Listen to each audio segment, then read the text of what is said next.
The moment the security alarm wailed through the bright, polished aisles of the department store, everything seemed to freeze except for the terrified trembling of the young girl sitting in the wheelchair near the counter. Her hands were clenched, her eyes wide with the kind of fear that comes from knowing you're powerless, and in that instant the world felt brutally unfair. A crowd had already formed, phones raised, whispers spreading like wildfire as the store manager pointed an accusing finger at the fragile girl who looked as though life had already taken too much from her. And just a few feet away, a little boy tugged at the sleeve of a man who didn't yet understand that this moment would alter his life forever. Viewers of Kindness Journey, if you believe in hope, compassion, and second chances, please like, comment, share, and subscribe to support more stories that bring light into the world. The man, Rowan Hale, stood frozen for one heartbeat before something inside him snapped. Rowan was used to holding himself together for the sake of his son, used to staying calm even when life had thrown him into storms that had nearly drowned him. But seeing a frightened, paralyzed girl being publicly humiliated for something she didn't seem capable of even reaching for, something in his chest twisted painfully. Rowan was a single father who had once thought his world was as stable as the ground he walked on, until the accident that took his wife shattered everything. Raising 7-year-old Milo alone had carved trenches inside him, quiet ones, invisible to most, but they shaped the way he saw people, the way he moved through the world, the things he refused to ignore. He had been shopping for Milo's new jacket when the security alarm sounded. It wasn't even a loud alarm, more like a sharp electronic chirp, but what followed was loud enough to echo across the store. The manager, a stern man with a meticulously shaved head and a name badge that gleamed under the bright lights, stormed forward as though heading into battle. His eyes narrowed on the girl, who sat motionless in her wheelchair, her expression a mixture of shame and despair. She wore a simple beige sweater, sleeves pulled over thin wrists, and her hair was tied in a high ponytail as though someone else had helped her do it. Her clothes were clean but worn, suggesting someone who lived more days on the edge than in comfort. Rowan didn't know her story, but something in her quiet, defeated posture clawed into him. He recognized that look. He had seen it in the mirror once, during the days when grief had broken him so completely he had wondered whether he would ever feel whole again. Pain recognizes pain. Darkness recognizes darkness. And Rowan recognized her. The manager raised his voice, not caring about the growing crowd or the humiliation seeping into the girl's face.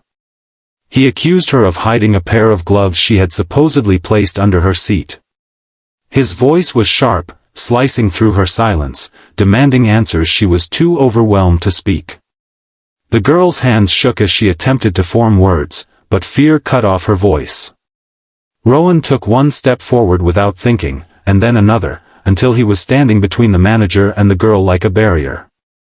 He didn't know why he did it, maybe instinct, maybe humanity, but he felt his heart pounding, an urgent drumbeat demanding that he not remain still while someone helpless was being crushed by accusation.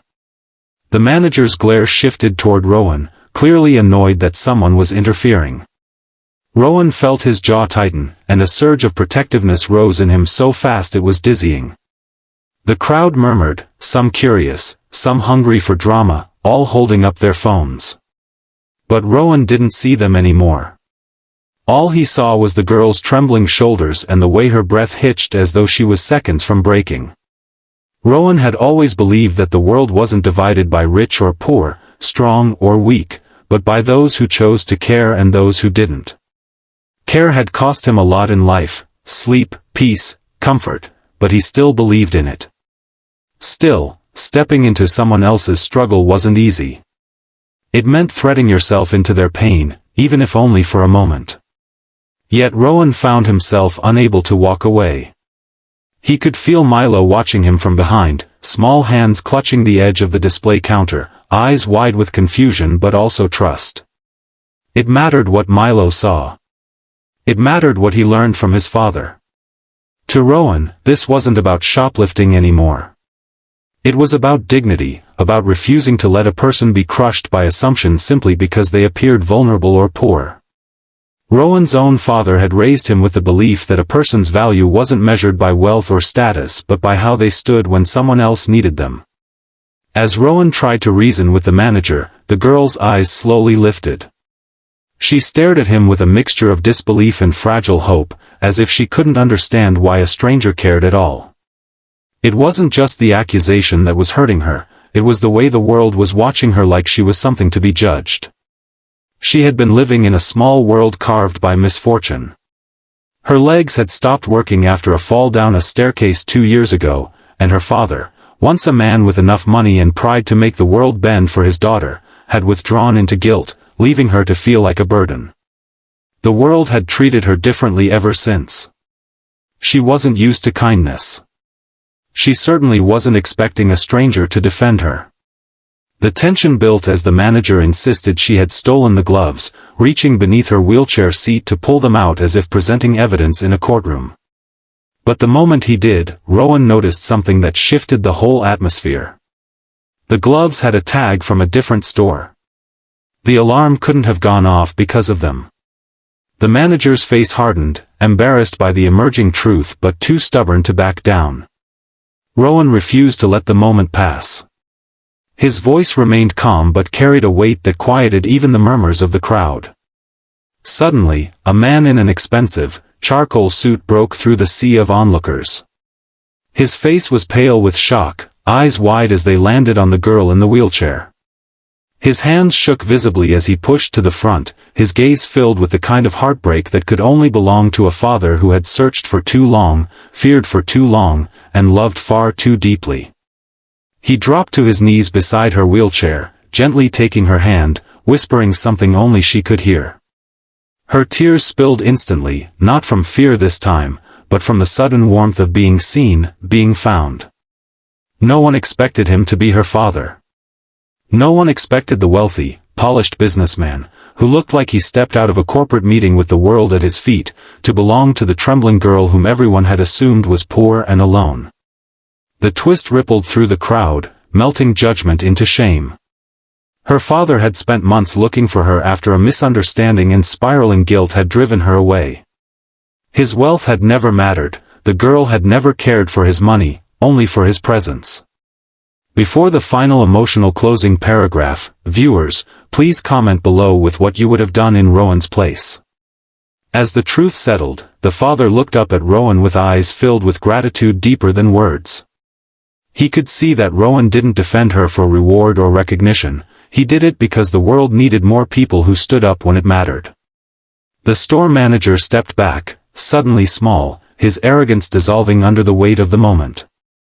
Rowan held Milo's hand as the crowd slowly dispersed, many looking humbled, some wiping tears. The girl's father promised her she would never face anything alone again and thanked Rowan quietly, sincerely, as though speaking to someone who had saved far more than dignity. Rowan walked out of the store with his son, feeling strangely whole, as if defending a stranger had mended something inside him too. If this story touched your heart, viewers of Kindness Journey, please like, comment, share, and subscribe to support more stories that inspire compassion.